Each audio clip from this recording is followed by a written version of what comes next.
এবার ৯৮ বছর বয়সের বৃদ্ধ মাকে বটি দিয়ে কুপিয়ে হত্যা করল তার মেয়ে। নৃশংস এমন হত্যাকাণ্ডের ঘটনা ঘটেছে মানিকগঞ্জের হরিরামপুর উপজেলার গালা ইউনিয়নের ধুসুরিয়া এলাকা। ৯ জুন মঙ্গলবার সকালে এই হত্যাকাণ্ডের ঘটনাটি ঘটে। খবর পেয়ে ছুটে আসে হরিরামপুর থানা পুলিশ এবং আটক করে সেই হত্যাকারী ভারসাম্যহীন রোকেয়া বেগমকে। তবে এলাকাবাসীর দাবি, রোকেয়া বেগম ভারসাম্যহীন হলেও কখনো সে পাগলামো করেনি। হঠাৎ করে আমি বাড়িতে নাস্তার জন্য গেছি, হঠাৎ করে এখানে চিকড়ে বাস পাই। আমার পাশের বাড়ি দিকে আমার বাড়িতে এখানে আসলাম, আইসা দেখি যে ওই যে তার মানসিক ভারসাম্যহীন তার বড় মেয়ে এখানে থাকে, স্বামীর বাড়িও থাকে। বড় মেয়ে ওই বটি দিয়ে তার মাকে করছে, কুবাইছে। কুবাই মারার পরে তার বাঁচতে রাসেল পাশের ওই ওরা খাইতেছিল, রাসেল কাছে বলে যে তোর দাদিরে মারছে।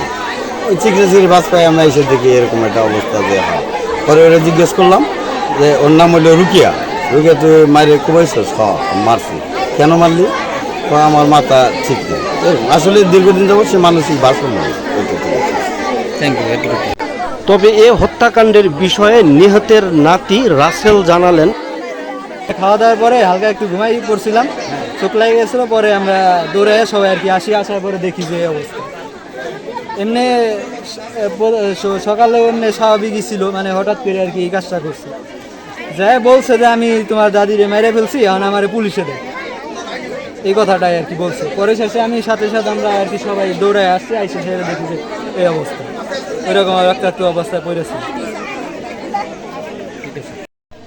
এই হত্যাকাণ্ডের সার্বিক বিষয়ে হরিরামপুর থানার ভারপ্রাপ্ত কর্মকর্তা মোহাম্মদ আফজাল হুসাইন জানালেন, 11:30টার দিকে, অনুমান 11:30টার দিকে সংবাদ পাই যে মহিউদ্দিন নামে এক ভদ্রলোক আমাদেরকে ফোন দিয়ে জানায় যে মধ্যদুসরিয়া, গালা ইউনিয়নের মধ্যদুসরিয়াতে এক মেয়ে কর্তৃক তার মা খুন হয়েছেন, তবে মেয়েটা প্রতিবন্ধী। এই সংবাদ পেয়ে দ্রুত ঘটনাস্থলে আসি। ঘটনাস্থলে এসে যেটা দেখলাম যে রিজিয়া, যিনি ভিকটিম, তার বয়স 98 এবং যিনি কুপিয়েছেন তার মেয়ে, তার বয়স 65 এবং সে মাঝে মাঝে মানসিক ভারসাম্যহীন হয়ে পড়ে। আজকেও তার এমনটি ঘটেছিল। ঘটার ফলে সে তার মাকে বটি দা দিয়ে কুপিয়ে মাথা মানে মগজ বের করে ফেলেছে এবং ঘটনাস্থলে তার মা মারা যায়। আমরা তার লাশের সোশ্যাল রিপোর্ট প্রস্তুত করে মর্গে প্রেরণ করেছি। আইনগত বিষয়টা একটু বলবো। আমরা মানে আসামি গ্রেপ্তার আছে ইতিমধ্যেই। আমরা আসামিকে আমাদের হেফাজতে নিয়েছি। অভিযোগের প্রেক্ষিতে মামলা রুজু করা হবে।